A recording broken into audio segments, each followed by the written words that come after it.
हरे भरे मैदान में मैक्स नाम की एक छोटी जिज्ञासु बिल्ली रहती थी। एक दिन घूमते फिरते उसने देखा कि एक लाल चमकता हुआ सेब एक बड़े पत्थर के नीचे फंसा हुआ था। उसकी आंखें उत्साह से चमक उठी। मैक्स ने अपने छोटे छोटे पंजे पत्थर पर रखे और जोर से धक्का दिया। संघर्ष करते हुए धक्का देना, लेकिन पत्थर हिला तक नहीं।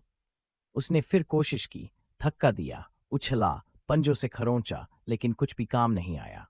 तभी पास की झाड़ियों से एक चालाक लोमड़ी फेलिक्स धीरे धीरे बाहर आई। उसकी सुनहरी आंखों में शरारत थी और वह मैक्स को देखता रहा। फेलिक्स ने मदद की पेशकश की, लेकिन मैक्स ने गर्व से सिर हिला दिया। मैं अकेले ही कर लूंगा। फेलिक्स मुस्कुराया और शांत बैठ गया।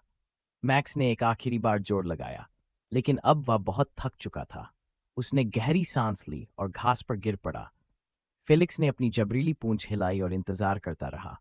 कुछ देर बाद मैक्स ने फेलिक्स की ओर देखा और धीरे से सिर हिलाया। फेलिक्स खुश होकर खड़ा हो गया, मदद करने के लिए तैयार। दोनों ने मिलकर पत्थर पर पंजे रखे। एक, दो, तीन। आखिरकार पत्थर हट गया और नीचे से निकला चमचमाता लाल सेब। मैक्स ने सेब को उठाया, लेकिन खुद खाने के बजाय उसने सेब तोड़ा और आधा टुकड़ा फेलिक्स को दिया। दोनों साथ बैठकर अपना स्वादिष्ट नाश्ता खाने लगे और सूरज धीरे धीरे ढलने लगा। आसमान में खूबसूरत रंग फैल गए।